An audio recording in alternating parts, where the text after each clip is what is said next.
बिस्मिल्लाहिर्रहमानिर्रहीम। नाजरीन, आप देख रहे हैं JK न्यूज़। मैं हूं चौधरी तारक हमजा। आज बात करेंगे जो आज़ाद कश्मीर में चल रही है, एक मूवमेंट शुरू हुई थी जिसमें आम आवाम के लिए जो मराहत हैं, सहूलियात हैं, खुसूसन जो मसाइल का हल है, इसके लिए एक मूवमेंट शुरू हुई थी और बाद में ये जॉइंट एक्शन कमेटी के तहत पूरे मुल्क में ये तहरीक चली थी। तो इसका जो आगाज़ किया गया था मीरपुर से, वो चौधरी कामरान तारक एडवोकेट साबिक सदर बार ने किया था। आज हमारे साथ मौजूद हैं, इनसे हम आज बात करेंगे कि जो एक्शन कमेटी की जो के हवाले से जो इश्यूज़ उठाए गए वो आपने स्टार्ट किया था, उन इश्यूज़ पे आपने मोबिलाइजेशन की थी, फिर बार के प्लेटफार्म से आपने एक बहुत बड़ी एक तहरीक लॉन्च की थी। आज इसका क्या मुस्तकबल है, इस बारे में बात करेंगे। अस्सलाम वालेकुम। वालेकुम सलाम। कामरान तारक साहब, आप ये बताएं कि ये जो आपने मूवमेंट शुरू की थी, इसकी आज क्या स्टेज है? जी बहुत शुक्रिया। असल में एक बात जो बुनियादी समझने के लायक है वो ये है कि बार का जो इलेक्शन है ये हर साल होता है। मेरा भी जो टेन्योर था 1 साल का था। तो जब मई जून और जुलाई के गर्मी के पीक सीज़न वाले मौसम शुरू हुए तो मीरपुर में जो बिल्लात हैं ये लोगों की पेमेंट कैपेसिटी से बाहर हो गए। मेरे अपने घर का बिल जो है वो 80,000, 83,000, 82,000 तक मैंने पर मंथ का दिया हुआ है पीक सीज़न का। तो हमने जब ये फील किया कि मंगला डैम यहाँ पे आया और बिजली यहाँ पे जनरेट हो रही है और हमें 7 कुलज़म है मौजन चारों तरफ और तुम्हारे बख्त में शबनम नहीं, तो हमने ना पूरे शहर का एक नुमाइंदा तंजीमों का इजलास बार एसोसिएशन के अंदर बुलाया। जैम पैक्ड हुआ इजलास, अनप्रेसिडेंटेड था। मेरी ज़िंदगी के अंदर ये पहला इजलास था जिसमें तिल धरने की जगह बार के हाल में नहीं थी, कम पड़ गई थी, लोग बाहर खड़े थे। सारों ने कमिटमेंट दी अलफ पे कि आप तहरीक शुरू करें बिजली के बिल्स की बाइकआउट की, तो हम आपका साथ देंगे। और बिजली का इशू जो था ये मीरपुर डिवीज़न का था, ये पुंछ या मुजफ्फराबाद डिवीज़न का इतना बड़ा इशू नहीं था। वहाँ पे आटे का बाकी दीगर सब्सिडीज़ का इशू ज़रूर था, बिजली का इतना बड़ा इशू नहीं था क्योंकि मौसम वहाँ पे मॉडरेट होता है, आपको पता है, ठंडा भी होता है। मीरपुर के अंदर मौसम तल्ख होता है और पंजाब के बराबर होता है, तो यहाँ पे ज़रा बहुत ज़्यादा है, कंजम्पशन भी ज़्यादा है, इंडस्ट्री भी यहाँ पे ज़्यादा है। तो यहाँ पे जब हमने तहरीक का आगाज़ किया, बिल्स का बाइकाट किया, तो पूरे शहर जो है वो उमड़ आया। फिर हमने इस पर फर्दर सीधा तमाम सेक्टर्स के अंदर तमाम लोगों, तमाम नुमाइंदा तंजीमों को ऑन बोर्ड लेना शुरू किया और एक बहुत मुनज़्ज़म किस्म की तहरीक ना बार एसोसिएशन के प्लेटफार्म से हमने शुरू की। मीनवाइल सब्सिडीज़ और दीगर मसाइल की निस्बत, जिसमें बिजली का मसला भी दीगर इशूज़ में, आटे का बहुत बड़ा मसला था पूरे बाकी आज़ाद कश्मीर में, तो लोगों के मुफाद की तहरीक है वो, तो किसी की ज़ाती तहरीक तो है नहीं थी, ना मेरी थी ना बार एसोसिएशन की। तो अल्लाह ने करम भी किया, फिर ये मायदा हो गया। गवर्नमेंट ऑफ पाकिस्तान ने, मैं समझता हूँ, बड़ा इम्पॉर्टेंटली और सजेशियसली विजडम प्रिवेल की दोनों साइड पे।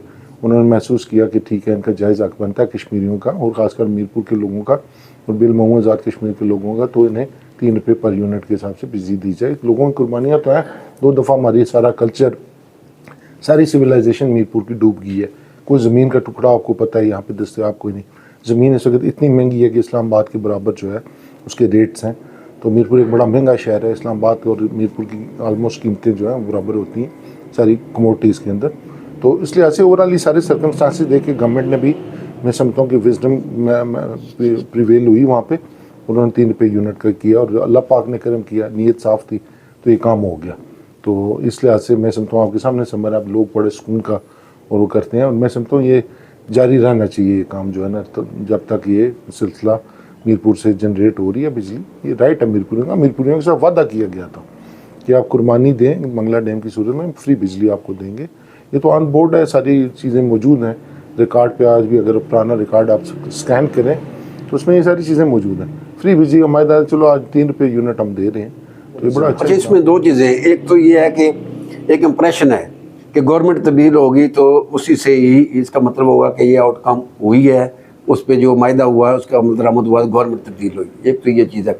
दूसरा ये जो महाजरीन का इशू था वो तो वहाँ का वही है, बल्कि इन मिनिस्टर्स की ज़्यादा अहमियत बन गई। अब ये जो MLAs थे वो जो अभी मौजूद है, इनकी पहले से ज़्यादा अहमियत बन गई।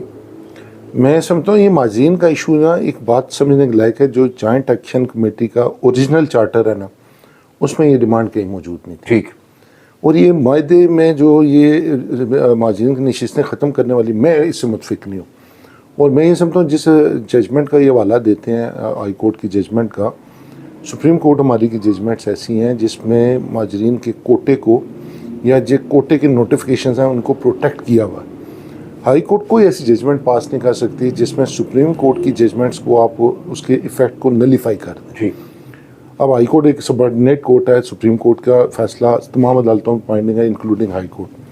اب جو ہائی کورٹ کی ججمنٹ ہے اس میں یا تو آپ سارے لاء کو چینج کریں, سپریم کورٹ ایک فیصلہ کرتی ہے وہ لاء بن جاتا ہے. معززین کی نشستوں کا معاملہ یہ کوئی اتنا آسان معاملہ نہیں ہے. یعنی آپ کا کہنے مقصد ہے کہ یہ آپ کا ایجنڈا نہیں تھا, نہ آپ کا ایشو تھا, بعد میں ایکشن کمیٹی کا یہ ایجنڈا بن گیا اور یہ ایشو بن گیا کہ مہاجرین کی سیٹوں کا. اور دوسرا یہ جو گورنمنٹ کی تبدیلی ہے اس بارے میں کیا کہتے ہیں؟ گورنمنٹ کی تبدیلی صحیح سارے مسائل حل ہو جائیں گے؟ گورنمنٹ تو اب آپ دیکھیں ساری دنیا میں تبدیل ہوتی ہیں, یہاں پہ بھی تبدیل ہو. اس سے پہلے جو گورنمنٹس تھیں اپنی بساط کے مطابق کرتی ہیں. اس گورنمنٹ نے کیا, ان گورنمنٹ کے دور میں 3 روپے بجلی والا میرا کہنا مقصد ہے کہ پرائم منسٹر کی تبدیلی سے تمام مسائل حل ہو جائیں گے. نہیں, سارے مسائل تو آج تک جب سے دنیا بنی ہے کون سا ایسا ملک ہے مجھے جو ایجنڈا آپ کا جو آپ کے مطالبات تھے کیا ان پہ زیادہ سے زیادہ مطالبات پہ عمل درآمد ہو جائے گا؟ میں سمجھتا ہوں کہ اگر گورنمنٹ تو دیکھیں نا ٹینیور پورا کرتی ہے تو تبدیل تو ہونا ہی ہے گورنمنٹ نے. تو اب کوئی بھی ٹینیور سے پہلے کی بات چل رہی ہے نا, ٹینیور پوری کرتی ہے پھر تو نہیں ہے. ابھی یہ کہا جا رہا ہے کہ موجودہ گورنمنٹ ناکام ہوئی ہے, موجودہ وزیر اعظم انوار اللہ کے ناکام ہوئے ہیں, اس لیے اب گورنمنٹ چینج ہو, نیا پرائم منسٹر آئے تو پھر عوام کو ریلیف ملے گا, خصوصاً جو ان کے مطالبات ہیں ان پہ عملی نفاذ ہوگا, اس لحاظ سے کہ ان کے جو مطالبات ہیں وہ پورے ہوں گے. 5 مہینے کے اندر آپ کیا تیر مار لیں گے؟ فرض کیے نئی گورنمنٹ آ بھی جاتی ہے 6 مہینے میں, کیا تیر مار لیں گے؟ آگے 3 مہینے جب آپ کے رہ جاتے ہیں ٹینیور اسمبلی کا ختم ہونے کا, وہ تو ویسے ہی الیکشن کی ایکٹیویٹیز شروع ہو جاتی ہیں. الیکشن کمیشن کا تقرر ہونا ہے, پھر الیکشن ایکٹیویٹیز فہرستیں بننی ہیں, بہت سارے معاملات ہیں. آزاد کشمیر کے اندر نا اس کو آپ منطبق نہ کریں پاکستان کی سچویشن کے ساتھ. آزاد کشمیر کی اینٹی, اس کی سچویشن ڈفرینٹ ہے. اس اٹانومس ٹائپ ایک ریجن ہے جہاں پہ اپنا آئین ہے, آزاد کشمیر اسمبلی ہے, سپریم کورٹ ہے, ہائی کورٹ ہے, سارے ادارے موجود ہیں. اس لیے صرف آپ اس کے تمام مسائل کو ایک پرائم منسٹر صاحب کی تبدیلی سے منطبق نہ کریں. بہت بہت شکریہ جناب.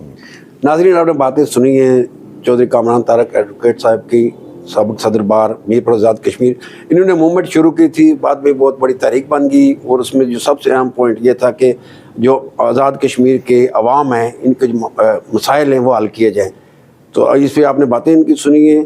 اس امید کے ساتھ اس پروگرام میں آپ سے اجازت چاہتے ہیں کہ آنے والے دنوں میں یہ مطالبات پورے ہوں گے اور اس پہ جو معاہدہ ہوا اس پہ عمل درآمد ہوگا اور عوام کو ریلیف ملے گا. اس کے ساتھ ہی اجازت دیجیے. چودھری طارق حمزہ کو.